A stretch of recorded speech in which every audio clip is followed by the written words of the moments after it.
Olá pessoal, tudo bem? Professor André Eder para mais um vídeo aqui do canal Profigel André Eder. E hoje falaremos de um tema, que às vezes causa polêmica, falaremos um pouco sobre política. Um tema que gera polêmica, mas precisa ser estudado, precisa ser pesquisado, que precisa ser entendido. Hoje vamos entender como a eleição no Chile mudou o mapa político na América do Sul e o que significa para a esquerda e para a direita. O que você entende por esquerda e direita no aspecto político? Vamos começar por alguns conceitos básicos, de esquerda e direita. Não que você não possa encontrar alguns detalhes destes no governo de esquerda ou no governo de direita.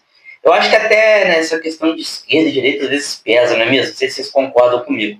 Porque o pensamento que eu tenho é quando você ganha uma eleição, seja lá presidente, governador, prefeito, você tem que governar para o povo, Você tem que entender que nem todo mundo concorda com o seu modo de pensar, com o seu modo de ser, mas a partir do momento que você está numa posição ali de político, de líder, de uma população, então acho que você tem que governar para o povo e esquecer, as ideologias, mas infelizmente não é assim que acontece.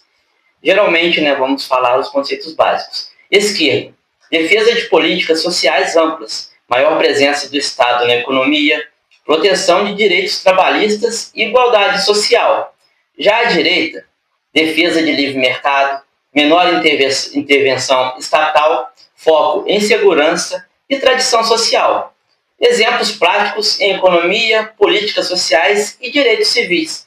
Não que, como eu falei, que você não encontre alguns detalhes deste em uma ou outra, só para podermos frisar. Esses conceitos que foi citado aqui, é claro que tem vários outros, a gente consegue observar mais nos planos políticos, naqueles momentos ali de eleição, o pré-eleição, vamos dizer assim, quando estão nas campanhas. Então, sempre que vocês puderem observar, o material de campanha de um e de outro, a gente pode observar com maior detalhes o que eu acabei de falar. A eleição no Chile, em 2025, teve dois personagens principais. O conservador José Antônio Kast, do Partido Republicano, o partido de direita, venceu a eleição presidencial chilena com cerca de 58% dos votos, derrotando a candidata de esquerda Janete Jara, que teve cerca de 42% dos votos. Kast assumirá em março de 2026. Foi uma eleição polarizada entre um candidato de direita conservadora e uma candidata de esquerda. Kast focou sua campanha em temas como segurança pública, imigração e mudança econômica. E galera, essa eleição no Chile, essa eleição nos faz pensar em relação ao mapa político da América do Sul, Essa eleição que foi em 2025, o Kast lá vai estar assumindo a presidência do Chile em 2026. Então, como será, países vizinhos, por exemplo, que tenham governos de ideologias diferentes? Como será a relação desses países aqui, sul-americanos? Então, aqui vem a parte geográfica e comparativa.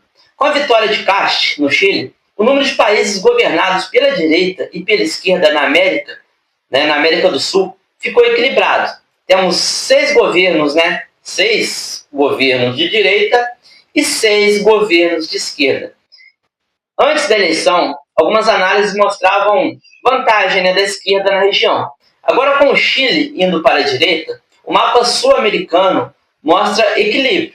Esse equilíbrio indica uma alternância política real na América do Sul, com forças conservadoras e progressistas, governando países fronteiriços.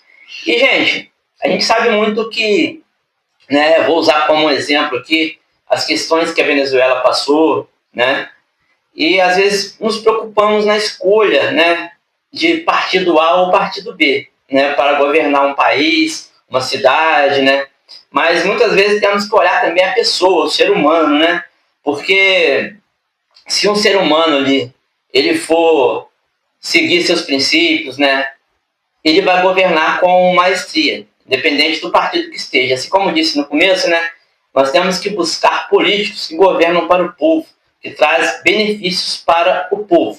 Então, antes de votar, é legal conhecer as propostas e, principalmente, entender bem, pesquisar a índole do candidato, por exemplo, né? Quais projetos concretos ele tem em mente. Então isso aí é uma boa dica, né, gente? Tem algo, né, que a gente vê que vem mudando com o tempo, não sei se é por questões, né, de hoje nós temos a possibilidade de receber mais informações, né? Temos relatos antigos, até conheço pessoas, conheço famílias que seguiam, né, esses passos de irem ali depositando seu voto em apenas um partido. Desde o primeiro voto até o último, ir ali seguindo um determinado partido. E hoje podemos perceber que essas questões mudaram. Então, te faço uma pergunta. Por que os eleitores podem mudar de preferência ideológica? Os eleitores não escolhem sempre a mesma ideologia, né? Falo na atualidade. A preferência política pode mudar conforme a realidade de vida no dia a dia. Quando o governo não consegue responder às expectativas da população, seja econômica, na segurança ou nos serviços públicos, muitos eleitores passam a buscar novas alternativas, mesmo que isso signifique mudar de esquerda para a direita, ou vice-versa. Além disso, fatores como aumento do custo de vida, desemprego, corrupção, violência, crises políticas ou institucionais influenciam diretamente o sentimento do eleitor, que vota muitas vezes pensando em soluções imediatas e não apenas em ideologias fixas. A alternância entre direita e esquerda faz parte da democracia. A democracia pressupõe pluralidade de ideias e liberdade de escolha. A alternância entre governo de esquerda e direita é um sinal de que a população pode avaliar governos, o voto é um instrumento de mudança, nenhuma ideologia é permanente no poder. Essa alternância permite renovação política, ajustes de rumos e maior participação popular, fortalecendo o sistema democrático. Quando os eleitores têm opções reais, a democracia se torna mais viva e representativa. A influência de temas como segurança, economia e imigração nas escolhas políticas atuais tem muita influência. Atualmente, alguns temas têm pesado muito na decisão do voto. Economia, inflação, emprego, salários e custo de vida costumam ser decisivos. Em momentos de crise econômica, eleitores tendem a buscar propostas diferentes dos que estão no poder. Segurança pública. O aumento da violência leva parte do eleitorado a apoiar discursos mais rígidos. Imigração. Em alguns países, o medo do desemprego e da pressão sobre serviços públicos faz com que propostas mais restritas ganhem apoio. Esses temas mostram que o voto muitas vezes é pragmático, baseado nas preocupações do presente e não apenas, né, nas posições ideológicas tradicionais.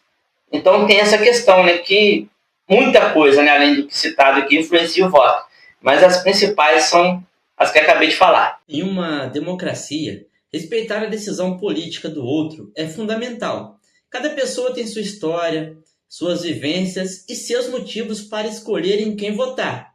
Mudar de opinião política não é sinal de fraqueza, mas de maturidade e cidadania. É a prova de que o cidadão pensa, avalia, reflete e decide de forma consciente. Divergir faz parte da democracia. Desrespeitar não. Quando aprendemos a ouvir, dialogar e respeitar as escolhas diferentes das nossas, fortalecemos não apenas a política, mas a convivência e o próprio exercício de cidadania. Um forte abraço, que Deus os abençoe. Até a próxima.